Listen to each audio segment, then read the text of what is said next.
Bah ça, Mina, ça sert à rien. Ah non, il va prendre un rouge. Terrible, terrible. Ils sont à 14 jusqu'au bout. 9 points d'avance, c'est fini. Voilà, le Pays de Galles est en demi-finale. Salut à tous, c'est le Coq Ovale et je suis très heureux de vous retrouver afin de parler des quarts de finale de cette Coupe du Monde. Alors, effectivement, ça va être extrêmement difficile de parler de cette élimination de l'équipe de France. Il est vraiment difficile pour moi et pour tout le monde d'analyser correctement ce match. On est passé par tous les sentiments et il est vraiment très difficile de prendre du recul afin de parler d'un match aussi crucial pour l'histoire de l'équipe de France. Premièrement, je trouve qu'il est important de signifier d'une part le niveau de jeu que nous a offert l'équipe de France lors de ce match. On a eu une équipe de France qui a été assez décevante malgré leur qualification en phase de poule. Et là, on a eu un des plus beaux matchs de l'équipe de France malgré la défaite depuis ces 4 dernières années, puisque cette équipe de France a montré beaucoup d'intensité au niveau de l'attaque, mais également au niveau de la défense.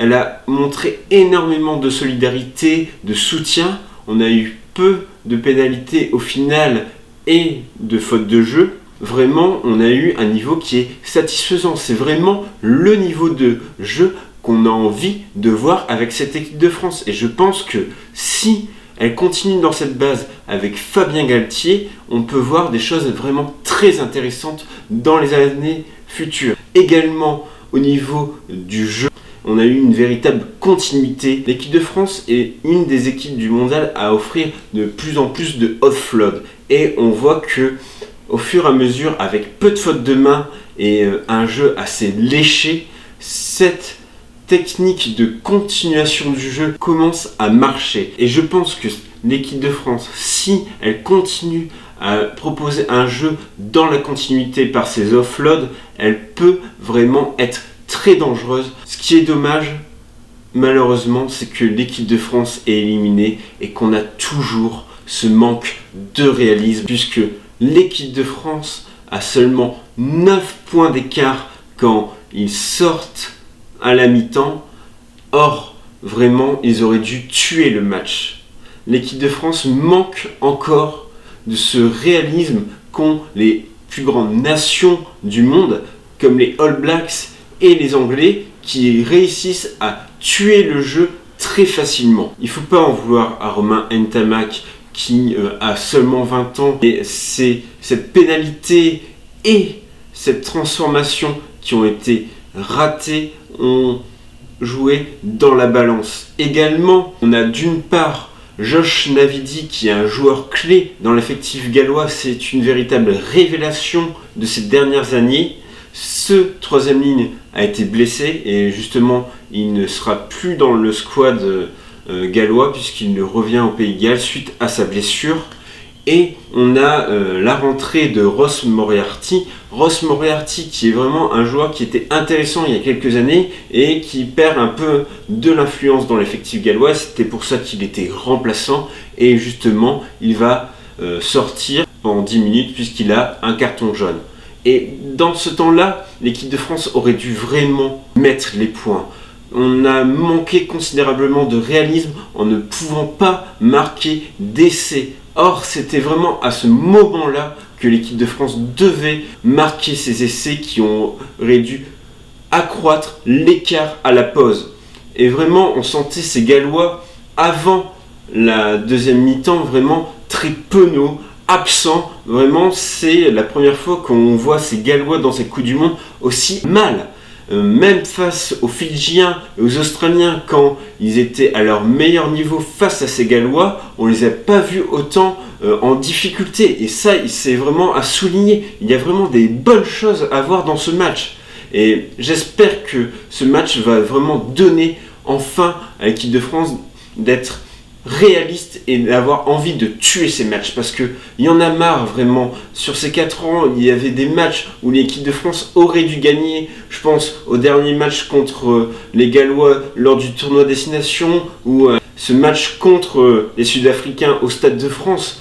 Ces matchs, l'équipe de France aurait dû les gagner. Mais l'un des plus grands problèmes de cette équipe de France, c'est qu'elle n'arrive pas à tuer les matchs. Il faut qu'elle réussisse à tuer les matchs pour réussir. D'autre part, il faut revenir sur ce carton rouge de Sébastien Vahaamina. Bien sûr, ce n'est pas le seul fautif à cette défaite, mais il a contribué parce que l'équipe de France, en début de seconde mi-temps, mène de 9 points, a le match en main, et les Gallois sont vraiment acculés dans leurs 22 mètres, et on ne prend pas ces 3 points au pied. Il y a déjà Lopez qui manque ce drop malheureusement, mais également on décide de prendre la touche au lieu de la pénalité, et c'est vraiment dommage parce que déjà Antoine Dupont doit sortir le ballon, parce que c'est aussi un des grands points faibles de cette équipe de France, et un travail à mener, c'est que on est vraiment très mauvais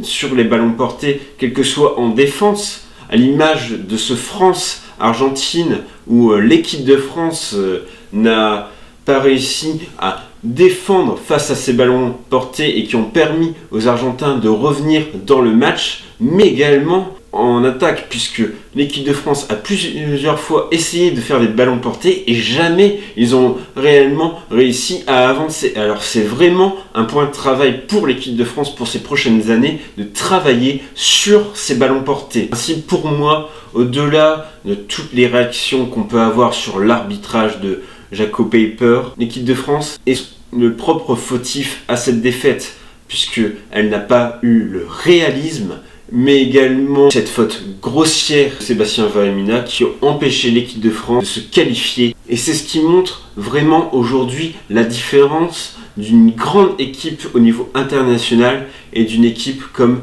l'équipe de France qui n'est pas dans ce top niveau.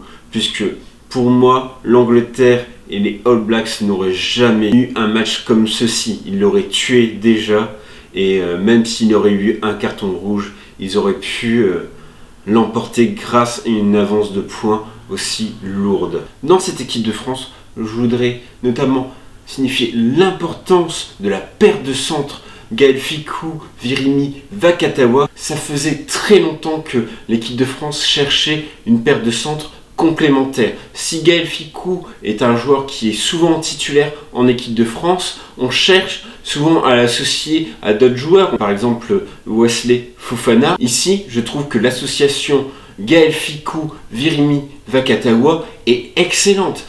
Il faut remettre en perspective les choses. Virimi Vakatawa n'était pas dans les 37 au départ. Ça faisait des années qu'il n'avait pas rejoué avec l'équipe de France, et il avait joué avant au poste d'ailier puisqu'il vient du rugby à 7, et aujourd'hui, comme il joue centre avec son club du Racing 92, il a vraiment fait un retour gagnant. Il a peut-être perdu un peu de vitesse, mais ce qu'il a perdu en vitesse, il l'a gagné en intelligence de jeu, et je le trouve vraiment extrêmement complémentaire avec Gaël Fickou. Ils ont fait des dégâts véritables dans la défense des Gallois. Ils ont battu à eux deux 6 défenseurs et fait 123 mètres à eux deux. C'est énorme, et ça faisait longtemps qu'on n'avait pas eu une paire de centres aussi efficace face à la ligne d'avantage. Également, je voudrais souligner le travail de Charles Olivon. Peut-être qu'il n'a pas réalisé le plus beau match de ce mondial, mais vraiment c'est un joueur qui m'a fait extrêmement plaisir puisqu'il a toujours été là, présent au combat. Un joueur qui a été blessé plusieurs fois et qui a dû remettre sa carrière en perspective et qui revient avec un retour gagnant. Et vraiment, ça me fait plaisir vraiment pour ce joueur qui se donne beaucoup sur le terrain, et vraiment j'espère le revoir encore en bleu parce que au fur et à mesure des matchs, il impose un certain leadership au niveau des troisièmes lignes. Et face à un Loré qui manque de présence dans ce qu'on lui demande d'être un plaqueur gratteur, et également avec un Aldritz qui est vraiment prometteur mais qui a besoin qu'on l'accompagne, Charles Olivon, il est vraiment une figure importante dans cette troisième ligne, et j'espère qu'il va continuer sur ses progrès et qu'on va continuer à le voir en équipe de France. En passant aussi que Arthur Iturria, je suis fan de ce joueur. Arturo Turia, malheureusement, il n'a pas pu réaliser sa Coupe du Monde. On l'a imposé de jouer en deuxième ligne. Également, il fallait pas oublier que ce joueur a été blessé peu avant la finale contre Toulouse et vraiment il n'a pas pu réaliser la Coupe du Monde qu'il devait faire. Mais pour moi, Iturria doit rester en équipe de France. Et je pense que si il se bat pour regagner sa place, une association entre Olivon et Iturria est hautement intéressante. Parlons des joueurs qui vont nous quitter suite à ce mondial. Alors, d'une part, on a Guilhem Guirado. Alors, si Guilhem Guirado n'a pas eu le rendement escompté cette année, qui a été fatigué au fur et à mesure des saisons, vraiment, il faut souligner son rôle de capitaine. C'est ça l'équipe de France. C'est beaucoup donné, pendant 11 mois, c'est donner, un peu de vacances, mais toujours donner, c'est toujours être exemplaire.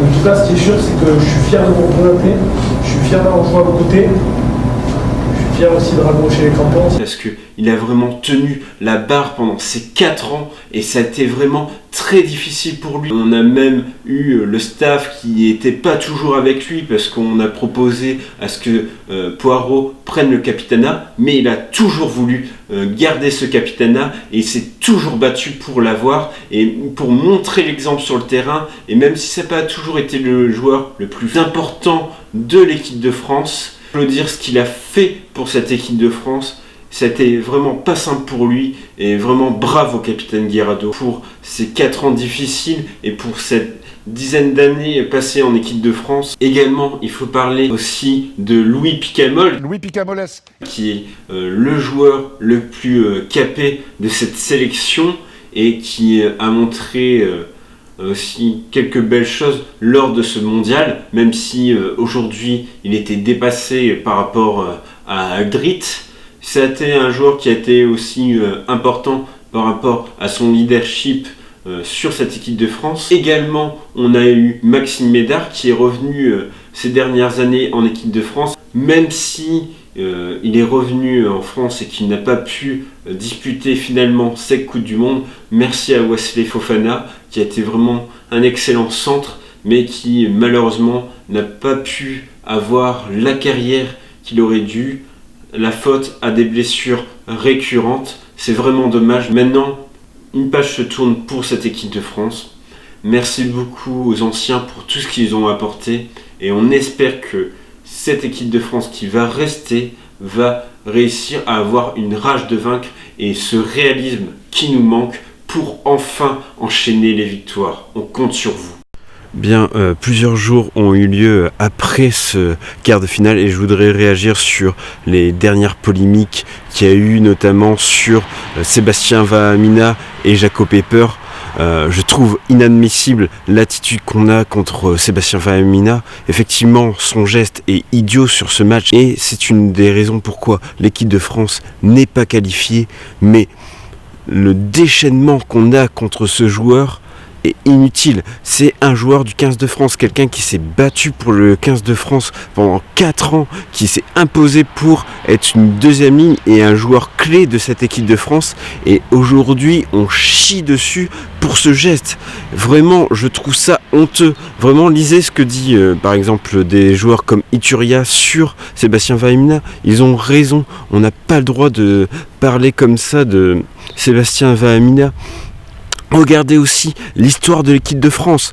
Quand on regarde l'histoire de cette équipe de France dans les années 70, 60, 80, on avait des avants violents, mais vraiment violents, qui faisaient peur à tout le monde. Je peux vous dire que les All Blacks ou les Anglais, quand ils venaient en France, ils savaient qu'ils allaient être reçus. Regardez par exemple Gérard Chollet en 1977 contre l'Écosse. Là, tu décides de le fixer au sol. Alors là, j'ai vu un mauvais geste de Chollet. Regardez ce que fait Kali. Regardez, aujourd'hui Kali, c'est quelqu'un qui est ultra médiatique. Il est sur TF1 sur toutes les émissions de rugby. Et ce mec-là, en Coupe du Monde, il a foutu un coup de boule contre un Fidjien.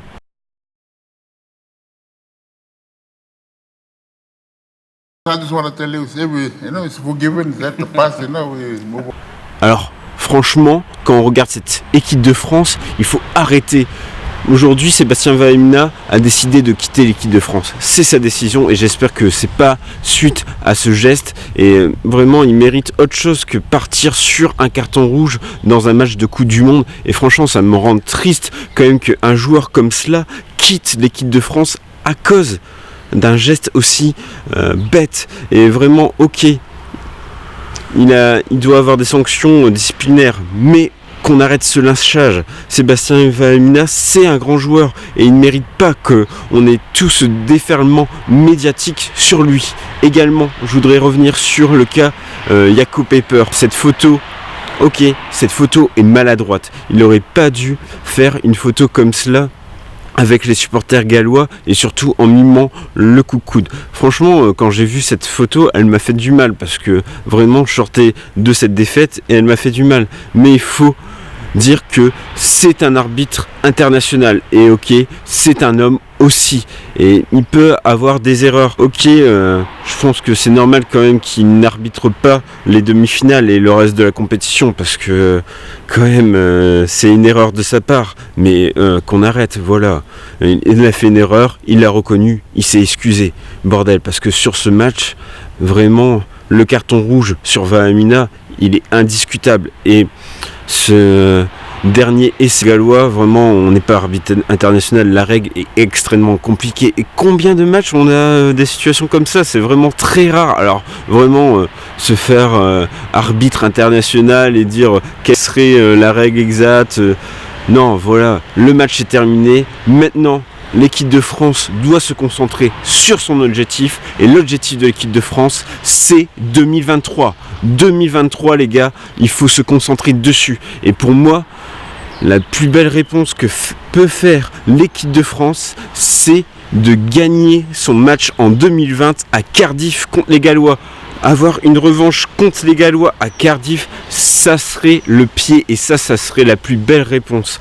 Et aussi les médias, arrêtez d'interviewer les joueurs de l'équipe de France pour savoir qui envoie Sébastien Vahaemina. Arrêtez, franchement. Maintenant, l'équipe de France est éliminée. C'est un fait. On va pas ruminer sur cela. Elle aurait dû tuer le match avant cela. Ok, ce carton rouge est horrible et vraiment à condamner l'équipe de France, mais on ne doit pas en vouloir comme cela à un joueur. J'espère que beaucoup de supporters vont réfléchir sur cela, que l'équipe de France va avoir la volonté de revenir en gagnant et en montrant que c'est la meilleure équipe sur le terrain. Et ce sera la plus belle des réponses possibles de gagner à Cardiff en 2020. Il faut simplement cela. C'était le Coq Ovale et j'espère que le reste de la compétition ne sera pas plein de polémiques comme celle-ci.